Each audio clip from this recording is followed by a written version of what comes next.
Welcome to the Soulish Podcast. My name is Whitney Apke, and I'm your host. On the Soulish Podcast, we talk all about the soul journey, the body soul spirit connection. And I have solo episodes as well as I have guests on the pod. And really, every episode is meant to be inspiring, encouraging, uplifting for you on your soul journey. And it's such a privilege and honor to share my journey with you. This episode is another episode, a part of a beautiful series that I have bravely begun, which is sharing my journey of healing cancer. And the playlist is on YouTube specifically, and it's I Am Healed playlist. So you can find all the episodes in there. I share my journey in the first episode, the call that I received saying that what I had removed in end of May via surgery was indeed a soft tissue pleomorphic sarcoma that was high grade, high mitosis rate, aggressive, as they say, all of those words that are really scary. And it really was an initiation into a journey that I'm actually really grateful for now. But I, for many months, just cocooned and was kind of in a little health cave and detox cave and made sure that I was really prioritizing and very intentional about where I was using my energy. So I actually took quite a few months off of the podcast, which is the first time in 4 years of having this podcast. And it's just been a beautiful time of really a lot of reflection and a lot of shifts and healing of core beliefs, core wounds, releasing resentment, jealousy, envy, forgiveness of myself, releasing any guilt or shame that I felt being even on this journey. And so it's been wild, but it's been a good one. And so once I kind of went through my process, I began to feel that call that you just can't ignore, and it was like, hey, time to share, time to be a resource to others. And my heart always beats that way anyway. So I was really happy to be able to go ahead and create a resource guide that has every modality treatment that I have researched and used myself, and that I found a lot of benefit in.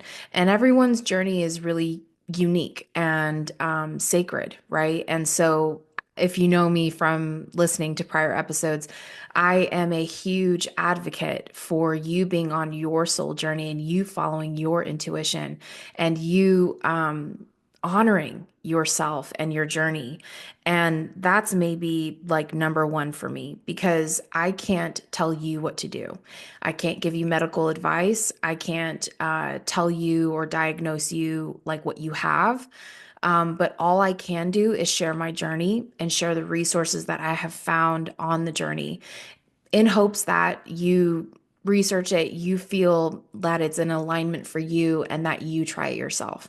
So it's my hope that this is supportive for you, that even if you share these episodes or the resource guide, which you totally can, it's free, with family, friends, colleagues that get that terminal diagnosis or get that call that says you have something, you need to do this, this, that, and you're kind of put into the wheel, I like to say, the funnel of oncology and all of that.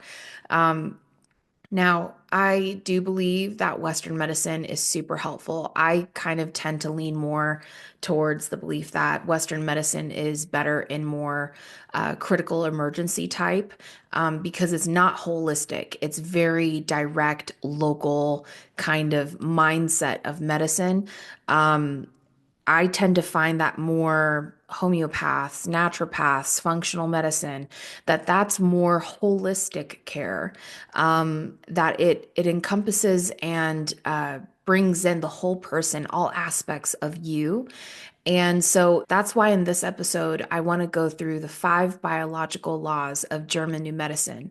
German New Medicine was such an immediate tool that took me from a disempowered victim state to an empowered, I can do anything, I can heal anything, I have everything I need in order to heal me when I was at my lowest, right? Easy to say that. And I have an I am healed program that is literally, it says on my website, you have everything you need to heal. But man, when you get that call that says you may have like 20 more sarcomas we need to check, and you could have 5 to 10 years left of life. It's a little, it's a little harder to be in that mindset that is empowered and believing in the body's ability, its divine design to heal, to thrive, to survive. And it's really hard to have that mindset. And I had been familiar with German New Medicine prior to this experience, but I hadn't at this point dove in like head first into the fundamentals, into understanding how German New Medicine even came to be, and I'll give you a quick little rundown on it. But mostly it is such a resource to look into whatever ailment, whatever disease, whatever thing that you're struggling with or that's coming up. It could be a rash, it could be something joint related, it could be like me, like a sarcoma in your right leg, in the fascia, in the soft tissue. What does that mean? What is that connected to? How can I connect in with this and heal, fully heal, not just have it removed or do chemotherapy or do radiation? How can I actually make sure that I don't create more of these, right? Like, I don't want another one. I want to survive and thrive, and I want more than 10 years of life, and I'm going to have it. But, how do I do that? And it can be really overwhelming when you're like, I'm just going to try to meditate over here and like connect in. Sometimes that's great and that works, and you definitely have things pop up. But German New Medicine is a science. And the doctor who came up and birthed German New Medicine, Dr. Hammer, he it's a very personal story of why he went into this, why he even researched this, why he even wrote this entire, system. So of thought, really, and a tool to diagnose and to pinpoint where something is coming from. And of course, it could be multiple areas, not just one. But he gives you such a great ability to focus in on what it could have been. And it could have been one event. It could be a series of events that's happened in your life. For me, that feels more in alignment because I know for myself the struggles. I'm very much acquainted with my pain, very much acquainted with the things that have really hit me or traumatized me or created so much conflict and stress in my life. Very well acquainted with it. But this was like almost like just a reaffirmation of like, there's even more of an opportunity here to heal deeper, which is beautiful. So, before I get launching into the first, second, third, fourth, and fifth biological laws, I want to make a real clear statement here that this is a tool. And even though it's a tool and it's a pretty dang good tool, you still need to use your intuition and your gut. So, this could be a great place for you to use as a reference tool. It could be a great diagnostic tool. It could be a great tool that you bring in to whatever doctor you have that you trust, and you have the conversation around it. And even a counselor, even whoever you end up with, right, working with that you feel in alignment with. But I have to stress this. I was working with a homeopath for like the entire first half of the year. I had surgery. I brought the pathology report to her when I saw her in August, I think was my last appointment. And she gave me another tool that I will be going over in another episode called the Rife Machine. And I began using that. Now, the energy that I began to feel regarding her, and this is in no way a judgment of her. I don't think she meant harm or anything, but I was so sensitive to energy and energy around me and energy of people that were interacting with me. I was very specific on who I would exchange energy with, even just in a conversation.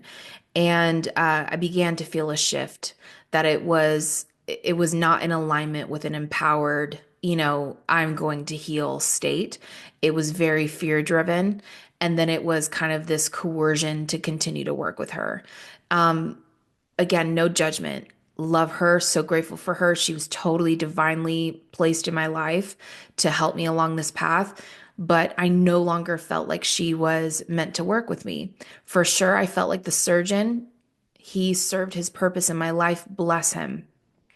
But from the moment he gave me that call and shoved so much fear down through the phone, I immediately knew I never want to speak to you ever again, especially in this while I'm in the midst of this journey and I'm for hell not going to see your oncologist that you refer me to. I'm gonna be very specific on who I work with, because I need people that are in alignment with that energy of healing and that empowered. You are empowered to heal, and we're gonna just support you in your body's ability to heal. That's what I was in alignment with. And so, even a homeopath, right, that is holistic practitioner, even her, it wasn't in alignment. So, I want to stress that to you that you are fully allowed to choose who you work with. And if you don't feel like someone's energy is in alignment with the energy that you are channeling, that you are using to heal, it doesn't matter what their status is, it doesn't matter their specialty, it doesn't matter. Um, every no, every door closed, every shift and change like that is simply a redirection to somebody who's going to be able to partner with you in your energy and in your intention to heal. So know that when you have closed doors, it's okay. Continue down walking down the hallway because there's going to be more opportunities. And that has been so true for me. I've connected with so many different people from different specialties, different backgrounds. It has been such an amazing, beautiful, divinely inspired, and guided experience for me that I'm so glad that I listened to my gut and listened to my intuition and took it seriously, and didn't ignore it. It was spot on. So I just want to, before we dive in, encourage you with that. That includes any tool, any tools that I share with you, any tools that you discover. If you try it out and you're like, not for me, totally fine.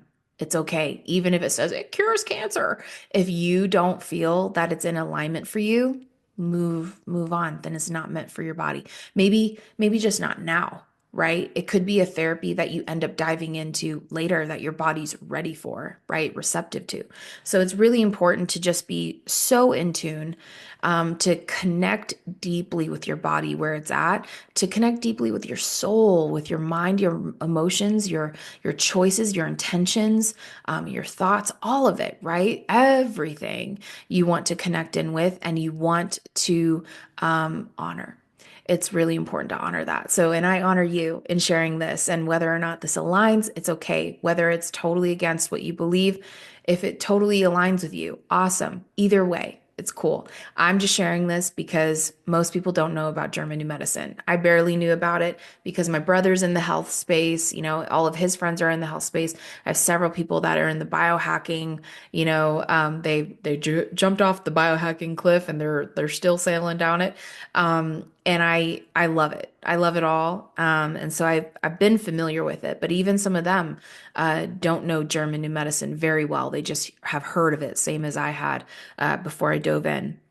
So I want to begin. So there is five biological laws in German new medicine, and these five biological laws are basically the pillars, the five pillars of German new medicine, what makes up German new medicine.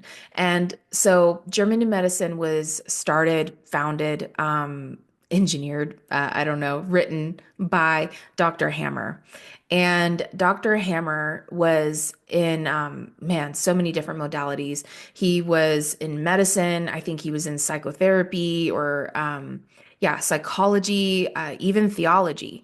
And obviously he's German. If Hammer doesn't come across as German to you, it's definitely German. I'm German. I have some German. My Apka is technically how you say it, not Apki, how we say it in the States. But his life basically changed when his son was accidentally killed, actually by a prince, which is kind of a crazy story. You should look it up. It's kind of like wild. But he was shot and tried to recover, but the wounds were too much, and he ended up dying. He and his wife, when they got the news, were devastated. I believe it was their only child. I don't know if they had more children after, but basically, a couple months, he was diagnosed with testicular cancer. And he was like, this doesn't run in my genes. It kind of confounded him because he's healthy, It doesn't run in his genes, in his history, family history for testicular cancer. It was very random. So he went on a huge like journey, same as I feel like I've been on, but nowhere near down his like medical, with his medical abilities and knowledge and all of that. But he went down a total different path and began researching because he was like, this is very odd that I have testicular cancer after my son was murdered. There has to be a correlation here. And so that's what kind of spurned him on was testes, right? Carry the potential for life. They're directly related to being a parent, right? And so he's like, there has to be a correlation here.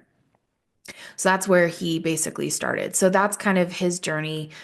He then created this entire science. I mean, the index is insane. If anything, go to the index, go to learninggnm.com, go to that index on the side and search whatever you want. It is fascinating. Like all of the different discoveries that he's made of what is connected to what, and it's all connected to your brain. It's all connected to a what he calls a biological response, right? So the first biological law is every disease hereinafter is called a significant biological program or SBS that originates from a DHS, which he calls a Dirk-Hammer syndrome, which is an unexpected, highly acute, and isolating conflict shock that occurs simultaneously in the psyche, the brain, and the corresponding organ. The second criteria for the first biological law is the content of the conflict determines which organ will be affected and from which area of the brain the SBS will be controlled. The third criterion is every SBS runs synchronously on the level of the psyche, the brain, and the organ. So, in German New Medicine terms, it says that a DHS is an emotionally distressing event that we could not anticipate and for which we were not prepared. From a biological point of view, unexpected implies unprepared for. The situation could be detrimental for the one who was caught off guard. In order to support the organism, you, during the unforeseen crisis, a significant biological special program on standby for exactly that conflict is instantly activated. What I love to kind of liken this to is our autonomic system. You know, when a gnat flies close to your eye or is flying into your eye, and you don't have time to think, ah, crap, like close your eyes, you don't have a chance because that thing just like, flew in, but your eye automatically closes. And so then it traps it or keeps it out of being able to poke your eye. That is kind of the same thing. We have these programs in our body that are designed to keep you safe, to survive, to thrive. And so, whether it's your autonomic system, right, or it's an SBS, a special biological program that runs based off of whatever conflict it is that you are experiencing. So it's just fascinating because he basically realized that his son dying unexpectedly, right, from an awful tragedy, that immediately his brain put through this whole program, this special program to survive and thrive. Now we go, how is cancer helpful? How is testicular cancer going to support him in losing his son? I digress. We will go into that because I had the same thought. How is a sarcoma a good thing? I was like, this can't be good. So you're gonna have to have a good reason why this is happening. So basically, because a DHS, that conflict, that event that happens occurs at once in the psyche and the brain and on the corresponding organ, we speak in German in medicine of biological conflicts rather than psychological conflicts because it passes like like it said, synchronously through the psyche, through the brain to the corresponding organ or body system, whatever it is.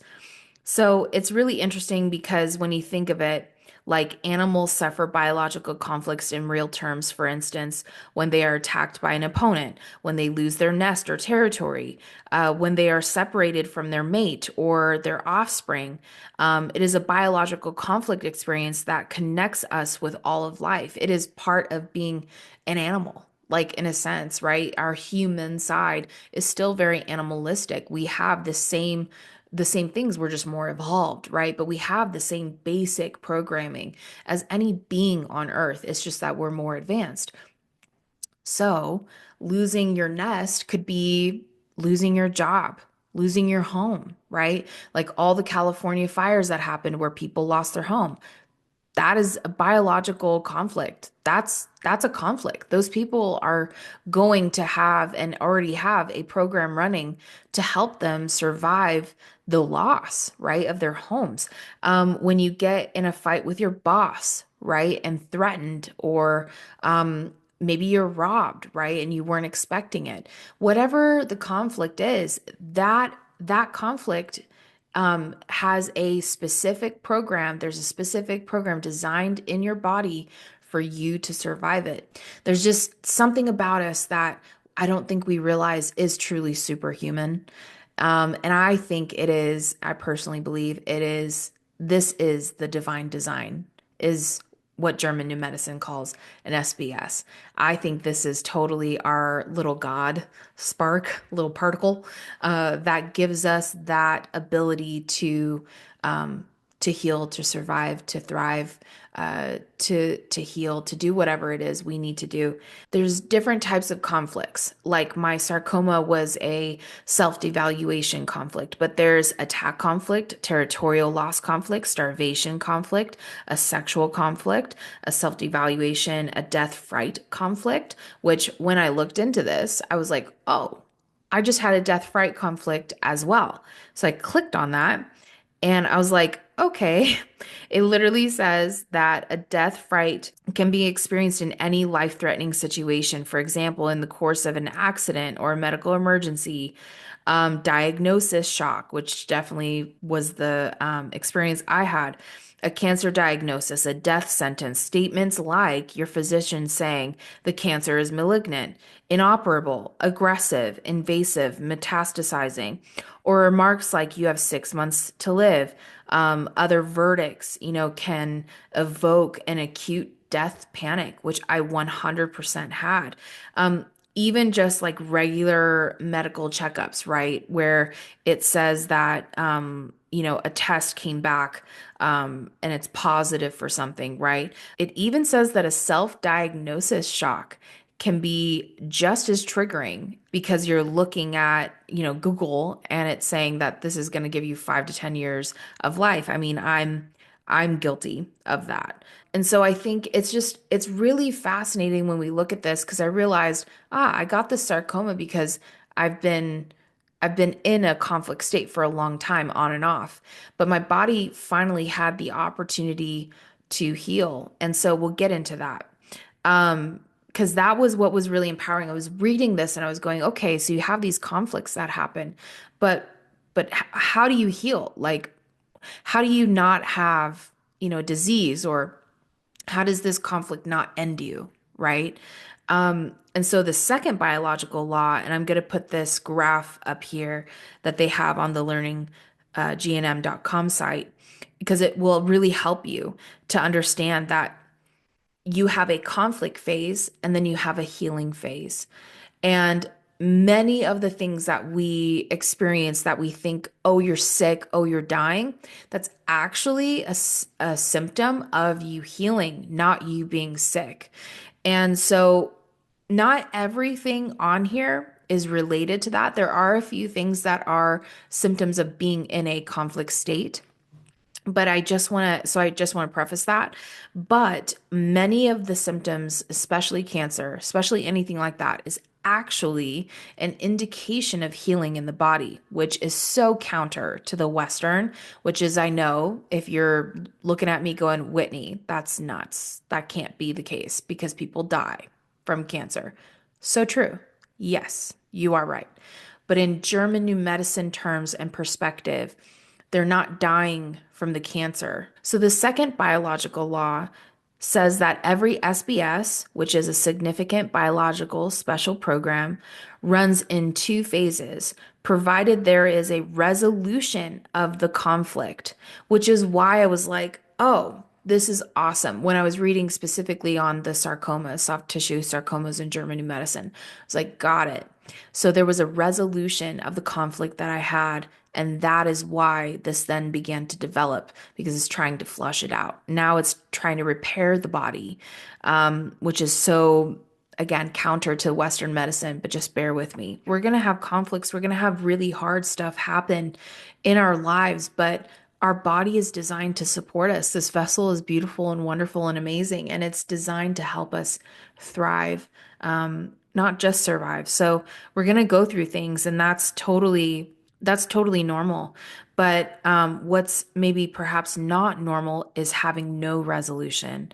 And so that's kind of what helped me a lot to also ease the fear. Because obviously, I had a death fright conflict. I was told that this was, the biggest sarcoma the surgeon had ever seen. He'd never seen more necrosis in his life in a sarcoma. And he also was like, you need to get a CT scan like tomorrow.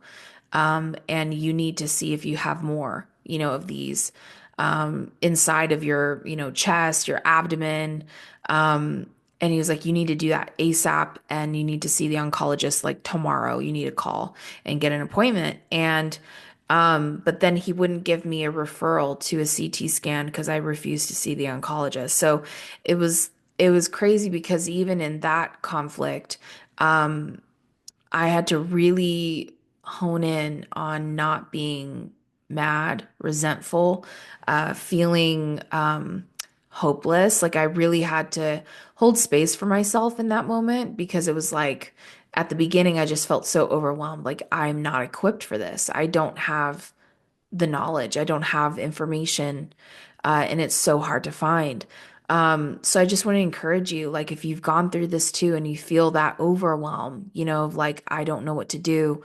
I'm not equipped for this. I wasn't prepared for this. Just know that your body is prepared for it. Your body has multiple different programs for everything. You're fully equipped. It's like the invisible arsenal you didn't know you had. So, the third biological law talks about how Dr. Hammer's medical research is firmly anchored in the science of embryology. He discovered that the correlation between the psyche, the brain, and the organs is closely connected to the three embryonic germ layers, the endoderm, the mesoderm, and the ectoderm, from which all organs of the human body originate.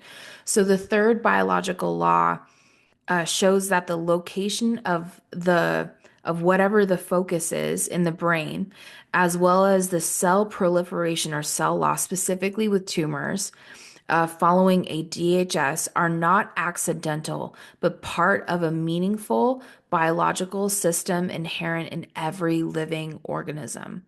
When I read this third biological law, I cried.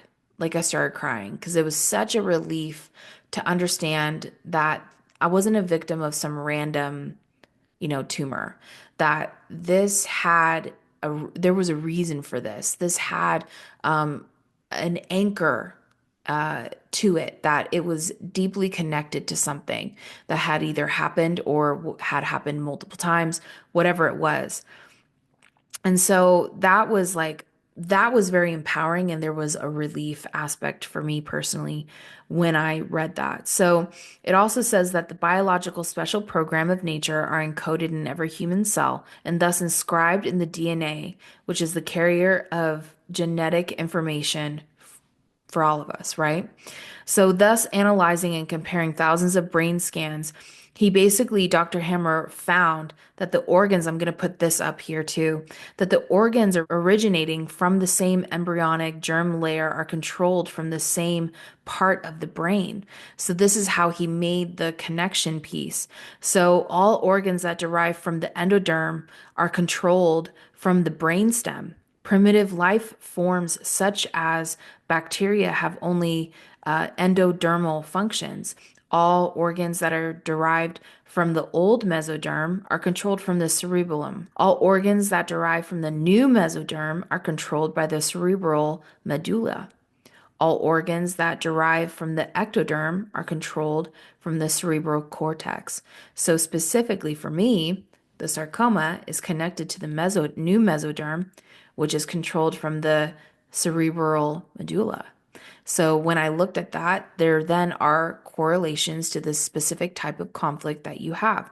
So further down, it says that each of the three embryonic germ layers correspond to very specific biological conflicts that date back to the time when the life-threatening crisis of like existence, right?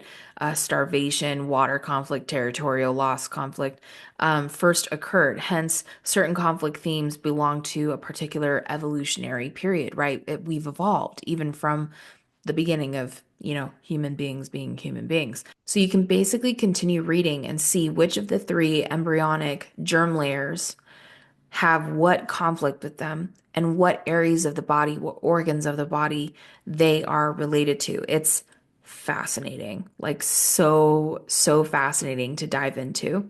All right, so now we're going to talk about the fourth biological law. Now, this may really trigger you. Okay, so trigger warning.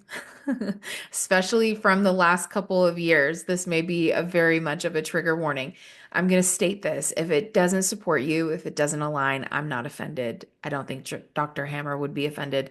Anybody would be offended that it doesn't align for you and doesn't support you. That's fine. But basically, the fourth biological law says that basically germs, microbes don't cause diseases, but play instead a vital role during the healing phase. This gets into something here when we talk about viruses and malignant cancers, tumors, cells, all of that. He says that it's wrongly assumed that the microbes growing beyond their normal ranges result in infections or tumors or cancers or whatever it is. That it's technically a misdiagnosis to say that I had a sarcoma because technically it was just cell loss, proliferation of that area in order to regenerate and heal is basically trying to heal me.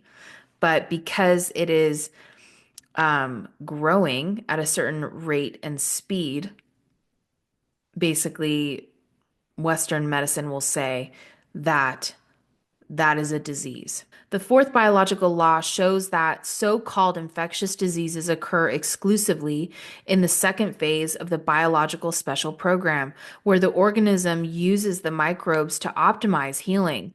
During their activities, microbes require a warm environment, hence the development of an inflammation and fever. Microbes also need an acidic milieu, I think is how you say it, which is suitably provided through the vegetonic state that is dormant in every healing phase. The onset of an infection is therefore not, as presumed, brought on by an imbalanced pH level or wrong diet, but rather by the transition from the conflict phase into the healing phase. Very interesting, right? Very different. So it goes on to talk about the immune system, the autoimmune system. A lot of times we get diagnosed with autoimmune issues, or diseases. And he actually says that that doesn't exist. Your body doesn't attack itself. But Western medicine would say it does, right? And a lot of time, even in the commercials that we see for pharma drugs, it's like, basically like prevent your body from killing itself, prevent your body from doing harm to itself. Your body would never do harm to itself. So, and the fifth biological law basically puts kind of like a little period at the end of all of this. And it says every so-called disease is part of a significant biological special program of nature created to assist an organism, humans and animals alike, during unexpected distress. I love this quote from him that is on the fifth biological law page, and it says, nothing in nature is meaningless, malignant, or diseased. Nothing in nature is meaningless, malignant, or diseased. Now, I don't know about you. we can debate all kinds of things about diseases and viruses and all the things. Um, but that statement is really empowering because to understand that my body is actually doing everything it can to survive and to support me in this time in my life is actually totally in alignment with love, right? Totally in alignment with divine design and is empowered and not a victim. And I don't know about you if you've ever experienced what something similar to what I have, but when I went through, and that's not even deep diving, that's just the five biological laws. But when I dove even deeper into my experience of what I was experiencing and even prior things too, it just it unlocked something for me that was super empowering and it became a tool for me to kind of not become obsessed by it, blah, blah, blah. But just it was like, I have more awareness. I have more information. It empowered me with new knowledge, right? And and so I took it with a grain of salt as well. And I, of course, remain open to Western medicine, but it is very, in a lot of ways, counter to Western new medicine, and where Western new medicine doesn't really have answers or like reasons for why something is happening to us. German new medicine basically can point you directly to it. So it's a very interesting tool. I think it's something that I hope in the future can be a collab with Western new medicine, that you can combine German new medicine along with whatever the Western new medicine, viewpoint or diagnostic tools are. And you can go deeper and it can be more of a holistic experience for us in the health industry instead of just being a money grab for more money and throwing drugs at you and throwing different treatments at you that are actually super harmful to the body and destroy the body's ability to heal. Since the body has everything it needs to heal, wouldn't it make sense for us to do things that support the body in healing? Right.